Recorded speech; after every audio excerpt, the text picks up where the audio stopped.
ये देखिए जैसे हमने क्लिक करा ये हमारी एलईडी ग्लो होना स्टार्ट होगी, ये आप देख पा रहे हैं। तो इस वीडियो में हमने समझा कि हमारा जो ट्रुथ टेबल है एंड गेट का वो कैसे काम करता है, और इसका हमने प्रैक्टिकल करके इसको चेक भी कर लिया कि ये सच में सही काम करता है ट्रुथ टेबल इसका।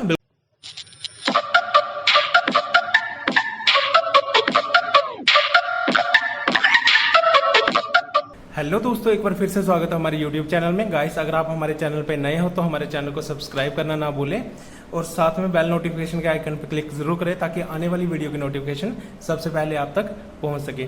तो गाइस, लास्ट वीडियो में हमने लॉजिक गेट की इंट्रोडक्शन पढ़ी थी, उसकी डेफिनेशन, उसकी टाइप, और आज हम उसकी टाइप का एक्सप्लेनेशन करेंगे। सबसे पहले जो टाइप है वो आज हमने ली है, उसका नाम है एंड गेट। ठीक है, आज हम एंड गेट की सारी एक्सप्लेनेशन करेंगे आपके सामने और इसका प्रैक्टिकल भी करके दिखाएंगे। तो चलिए शुरू करते हैं दोस्तों। सबसे पहले हम आ जाते हैं डेफिनेशन पे कि लॉजिक गेट की डेफिनेशन क्या है। आप इसका स्क्रीनशॉट ले लीजिए पहले ताकि आपको नोट्स बनाने में आसानी होगी। अब हम इसे समझाते हैं, ठीक है। तो देखिए दोस्तों, एंड गेट क्या होता है। In and gate output is high. High का मतलब दोस्तों यहाँ पे 1 है, क्योंकि जो हमारा जो डिजिटल इलेक्ट्रॉनिक होता है उसमें हाई का मतलब 1 होता है और लो का मतलब 0 होता है। क्योंकि हमारा जितना भी डिजिटल वर्ल्ड है, जितने भी हमारे कंप्यूटर है, माइक्रो कंट्रोलर है, माइक्रो प्रोसेसर है, वो सिर्फ बाइनरी डिजिट्स को समझते हैं, उस पर ऑपरेट होते हैं, 0 और 1 को। उनको किसी और लैंग्वेज से कोई मतलब नहीं होता। वो जितनी भी अपनी वर्किंग करते हैं, जितनी भी प्रोसेस करते हैं, वो सिर्फ 0 और 1 की कैलकुलेशन पे करते हैं। तो कंप्यूटर को 0 और 1 के अलावा कुछ भी नहीं पता है, ठीक है। तो इसलिए हम यहाँ पे 1 को हाई बोलते हैं और 0 को लो बोलते हैं, ठीक है। तो यहाँ पे क्या बोलता है कि in and gate output is high, मतलब कि 1 when both the input are high. तो ये बता रहा है कि एंड गेट में क्या होता है, जब हमारी दोनों इनपुट हाई हो, मतलब 1 हो, तभी हमारी आउटपुट भी 1 होगी, वरना नहीं होगी, ठीक है। ये देखिए अगली लाइन में यही बोल रहा है, if a single input is 0, अगर उन दोनों में से एक भी इनपुट हमारी 0 होती है, the output 0 will be obtained, मतलब आउटपुट भी हमारा 0 आएगा। 0 का मतलब लो, ठीक है। अब इसकी इक्वेशन क्या होती है दोस्तों, इसकी इक्वेशन होती है y is equal to a dot b। यहाँ पे डॉट का मतलब दोस्तों मल्टीप्लीकेशन है, ठीक है। समझो इसके 2 वेरिएबल हैं, तो a डॉट b का मतलब हो गया first variable multiply second variable, ठीक है। आगे समझा देंगे हम। तो दोस्तों इसका डायग्राम कुछ इस तरह से होता है, मैं आपको बता देता हूँ। ये देखिए, ये इसका सर्किट डायग्राम है। ये है इनपुट A और इनपुट B, ये डायग्राम है। और हमें आउटपुट में मिलेगा y is equal to a dot b। Dot means multiplication, ठीक है। अब इसका ट्रुथ टेबल, ये देखिए ट्रुथ टेबल। सबसे पहले तो हमने लिया 2 variable, truth table for 2 variable, मतलब हमारी जो इनपुट है वो 2 है, ठीक है। एक का नाम है A और एक का नाम है B। तो सबसे पहले हमने n की वैल्यू देखनी है। यहाँ पे 2 वेरिएबल है तो n की वैल्यू होगी 2 की पावर n। जहाँ पे हमने 2 लिखा है मैं आपको यहाँ पे बता देता हूँ, यहाँ पे 2 की पावर n की वैल्यू हमने 2 ले रखी है, क्योंकि 2 वेरिएबल है, जितने वेरिएबल होंगे उतनी n की वैल्यू होगी। तो 2 की पावर हम 2 करेंगे तो 4 आ जाएगा, मतलब हमारी यहाँ पे 4 आउटपुट आएगी, ठीक है। ये इसका ट्रुथ टेबल है। ये हमारी इनपुट A है, इनपुट B है, और ये हमारी आउटपुट आएगी यहाँ पे, ठीक है। जब हमने A पे भी 0 लिया, मतलब लो लिया, और B पे भी लो लिया, तब हमारी आउटपुट भी लो आई यहाँ पे, ठीक है। सेकंड केस में क्या होगा, जब हमने A पे 0 लिया, मतलब A पे हमने लो लिया, और B पे हमने हाई लिया, बट उसकी आउटपुट फिर भी 0 आएगी, क्योंकि हमने ऑलरेडी डेफिनेशन में बता रखा है कि A की भी अगर इनपुट 0 है तो आउटपुट 0 आएगी। सेम जो थर्ड केस है उसमें भी ऐसा ही होगा, क्योंकि V की वैल्यू यहाँ पे 0 है और A के यहाँ पे 1 है, तो ये 0 होगा। बट फोर्थ केस में क्या होगा दोस्तों, फोर्थ केस में यहाँ पे A की वैल्यू भी 1 है और B की वैल्यू भी 1 है, तो हमारी आउटपुट भी यहाँ पे 1 आई है। होप आपको समझ आ चुका होगा इसका ट्रुथ टेबल, ठीक है। अब चलते हैं आगे। तो दोस्तों हमने यहाँ पे 2 वेरिएबल के लिए तो कर लिया, अब हम करते हैं 3 वेरिएबल के लिए, मतलब जब हमारी इनपुट 3 होती है तब क्या होता है। तो देखिए सेम वैसे ही यहाँ पे हमने 3 वेरिएबल लिया है, ये देखिए, ठीक है। 3 वेरिएबल में जो n की वैल्यू है वो 3 हो जाएगी, ये मैंने लिखा है n नंबर ऑफ वेरिएबल, ठीक है। और 2 की जो पावर हमने जब 3 करी इज इक्वल टू 8 आ जाएगा, मतलब जहाँ पे हमारे टोटल 8 कॉम्बिनेशन बनेंगे, ठीक है। इसकी इक्वेशन क्या होगी दोस्तों, इसकी इक्वेशन ये होगी y is equal to a dot b dot c। Dot का मतलब यहाँ पे मल्टीप्लीकेशन है, ठीक है। इसका सर्किट डायग्राम कुछ इस तरह से होगा, ये देखिए यहाँ पे इनपुट a है, इनपुट b है, इनपुट c है, ये इसका अंदर इसका प्रोसेस होगा और आउटपुट हमें मिलेगी y is equal to a dot b dot c। अब इसका ट्रुथ टेबल समझ लेते हैं हम दोस्तों, ये है इसका ट्रुथ टेबल।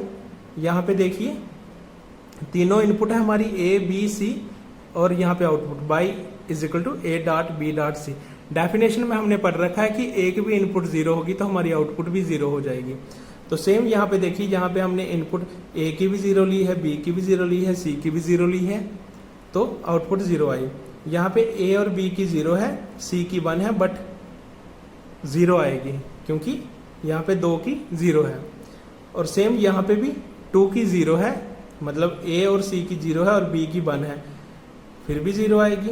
यहाँ पे a की 0 है, b और c की 1 1 है, बट फिर भी 0 आएगी क्योंकि एक भी 0 नहीं चाहिए हमें इसमें, ठीक है।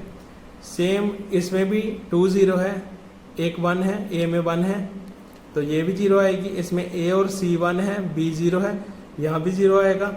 और जो 7th नंबर का केस है उसमें a और b 1 है और c 0 है और यहाँ पे भी 0 आएगा। बट जो लास्ट केस बचता है हमारा, जो 8th केस है, उसमें क्या हो रहा है, हमारी a की वैल्यू भी 1 है, b की वैल्यू भी 1 है और c की वैल्यू भी 1 है, जिससे हमारी आउटपुट भी 1 आ रही है, ठीक है।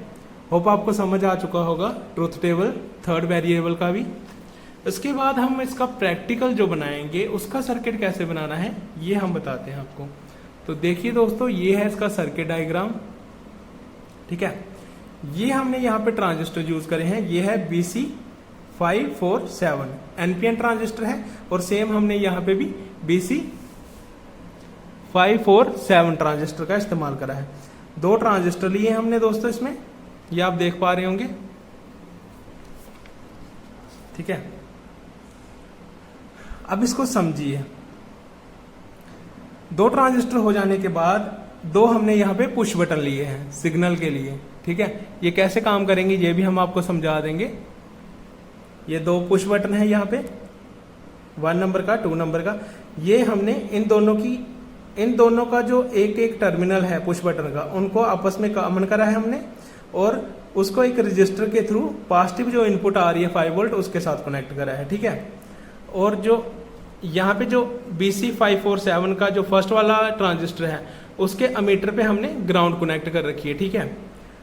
और जो सेकंड वाला और फर्स्ट वाले ट्रांजिस्टर की जो कलेक्टर वाला आउटपुट है वो हमने दूसरे नंबर के ट्रांजिस्टर की अमीटर पे दे रखी है, ये आपको देख पा रहा होगा। और सेकंड नंबर का जो ट्रांजिस्टर है उसकी जो आउटपुट है कलेक्टर पे, वो हमने एक 5 वोल्ट के LED लगाई है उसके ग्राउंड में दे रखी है, ठीक है। और LED का जो पॉजिटिव टर्मिनल है एक 220 ओम के रजिस्टर के थ्रू हमने प्लस 5 वोल्ट के साथ कनेक्ट कर रखा है, ये आपको दिख पा रहा होगा। अब ये होगा क्या दोस्तों, देखिए आपको पता ही है ट्रांजिस्टर तभी काम करता है जब हम उसकी बेस पिन पे स्मॉल वोल्टेज देते हैं, ठीक है। ये NPN ट्रांजिस्टर है तो हमने स्मॉल वोल्टेज पॉजिटिव की देनी है। तो हमने ये पॉजिटिव से 220 ओम का रजिस्टर लगा लिया हमने।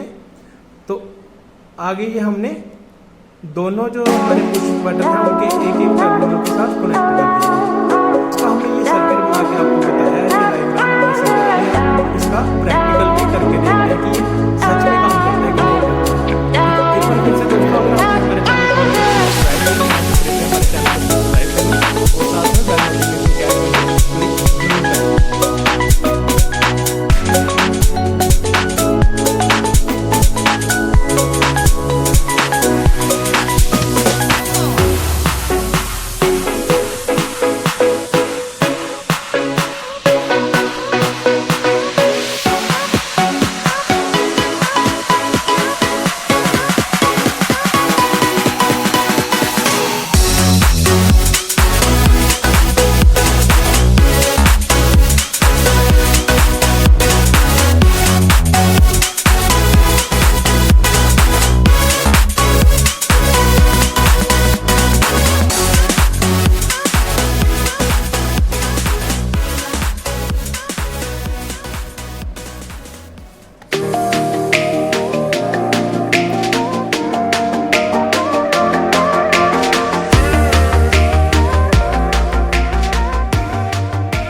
तो देखिए दोस्तों, हमारा सर्किट बन के अभी रेडी है। अभी हमने करनी है इस सर्किट की टेस्टिंग एंड गेट की, ठीक है।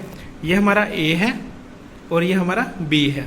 सबसे पहले जो ट्रूथ टेबल में दोनों पे हमने 0 रखनी होती है, तो मतलब हम इन दोनों पुश बटन को क्लिक नहीं करेंगे, ठीक है। तो हमारा एलईडी ये ग्लो नहीं कर रहा है, हमने इनपुट लगा दी है यहाँ पे वोल्टेज आ रही है, ठीक है, इनपुट में।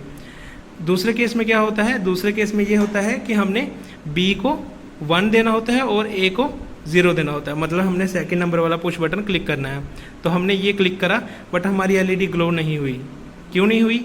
क्योंकि हमारा जो सेकंड नंबर का ट्रांजिस्टर है उसके एमीटर और कलेक्टर के बीच में कनेक्शन तो बन गया, बट जो हमारी ग्राउंड आ रही है, जो फर्स्ट नंबर वाला ट्रांजिस्टर है, वहाँ पे हमने पॉजिटिव सिग्नल दिया ही नहीं है, ठीक है।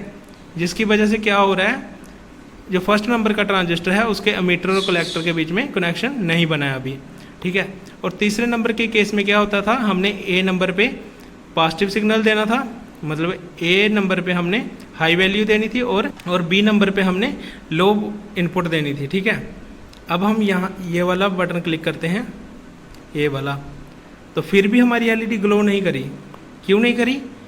क्योंकि हमारा फर्स्ट नंबर वाला मीटर कलेक्टर तो कनेक्ट हो गया आपस में, बट सेकंड नंबर का जो ट्रांजिस्टर है उसका मीटर और कलेक्टर के बीच में कोई कनेक्शन नहीं बना अभी तक। तो अभी हमें लास्ट जो हमारा केस रहता है ट्रूथ टेबल का, जिसमें हमने ए और बी पे हाई वैल्यू देनी है, मतलब 1 1 देना है दोनों पे, और आउटपुट में भी हमें 1 मिलेगा, मतलब हमारी आउटपुट में ये एलईडी ग्लो करेगी। तो हम ये करके देख लेते हैं लास्ट वाला। तो हमने ये क्लिक करा अभी, ठीक है। ये देखिए, जैसे हमने क्लिक करा ये हमारी एलईडी ग्लो होना स्टार्ट होगी। ये आप देख पा रहे हैं, ये हमारी एलईडी अभी ग्लो हो रही है। तो इस वीडियो में हमने समझा कि हमारा जो ट्रूथ टेबल है एंड गेट का, वो कैसे काम करता है, और इसका हमने प्रैक्टिकल करके इसको चेक भी कर लिया कि ये सच में सही काम करता है। ट्रूथ टेबल इसका बिल्कुल सही है। जैसे हमने हटा दी, मतलब दोनों पे 0 0 होगी, अभी एलईडी ग्लो नहीं कर रही है। तो देखो दोस्तों, कितना सिंपल है इसे प्रैक्टिकल में करना। बट हमें ये कॉलेज में हमारे नहीं पढ़ाया जाता, हमें सिर्फ थ्योरी रटा दी जाती है, प्रैक्टिकल का नहीं बताया जाता। तो आज हमने इसका प्रैक्टिकल भी समझ लिया, ठीक है। तो दोस्तों, अगर आपको हमारी ये वीडियो अच्छी लगी हो तो वीडियो को लाइक करना, शेयर करना और चैनल को सब्सक्राइब करना ना भूलें। तो मिलते हैं नेक्स्ट वीडियो में।